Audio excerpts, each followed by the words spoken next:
जो आपके पुराने सिगरेट स्मोकिंग से टेंटेड नहीं है, मतलब थोड़ा फ़र्क पड़ेगा बट इतने ड्रामेटिकली टेंटेड नहीं है। तो एक सिंपल चीज़ छोड़ के हम बहुत फर्टिलिटी इंप्रूव कर सकते हैं। बट अनफॉर्चुनेटली इंडिया में cigarette smoking is going up, तो स्ट्रेस बढ़ता जा रहा है। बहुत सारे लोग पर्टिकुलरली फॉर मैन जिम में स्टेरॉइड्स बहुत अब्यूज़ करते हैं, जिससे टेस्टिकुलर वॉल्यूम और फंक्शन पे फ़र्क पड़ता है। इसके अलावा एक हमारी बहुत बुरी और आदत है लैपटॉप गोदी में रख के काम करना। तो टेस्टिकल्स के लिए लो टेम्परेचर चाहिए होता है। इसी वजह से जब ज़्यादा गर्मी लगने लगती है टेस्टिकल्स बॉडी से दूर हो जाते हैं, लोअर हैंग करते हैं, और ठंडी होती है तो श्रिंक करके ऊपर खिसक जाते हैं।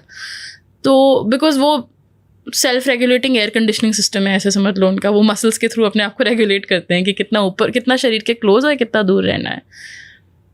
बट अगर उसी पे हम लैपटॉप रख के बैठे रहें तो आप दिन भर, वेरी क्रैश एनालॉजी, बट अंडे पका रहे हैं essentially. You don't want to do that. And as our lifestyle is getting worse and worse, work hours बदलते जा रहे हैं, स्ट्रेस बढ़ता जा रहा है, जिसकी वजह से सब्सटेंस अब्यूज़ बढ़ता जा रहा है। और इस स्ट्रेस को लोग जाके जिम में निकालते हैं, which is great, but gym में गेन्स नहीं दिखते तो फिर स्टेरॉयड अब्यूज़ में चले जाते हैं।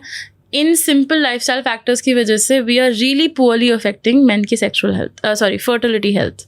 And at the same time औरतों के साथ सबसे बड़ी प्रॉब्लम ये है कि हमें फर्टिलिटी एजुकेशन नहीं मिलता है, विच इज़ सो इम्पॉर्टेंट, क्योंकि व्हेन यू आर बॉर्न आप एक सेट नंबर, लड़कों की तरह नहीं है कि हर समय नया बनता रहे। In any given second on average एक आदमी 1500 स्पर्म बनाता है। तो इस पॉडकास्ट के एंड तक पता नहीं कितना बन जाएगा कलेक्टिवली, बट लड़कियों के साथ ऐसा नहीं होता है। आप जब यूट्रस के अंदर होते हैं तो आपके अंदर 2 मिलियन एग्स होते हैं, हाँ, विच इज़ 20 लाख।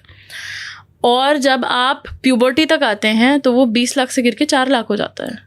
इस बीच में तो आप एग्स यूज़ नहीं कर पाए, आपकी तो मतलब बहुत छोटे हैं अभी फर्टिलिटी के बारे में सोचने के लिए। And by the time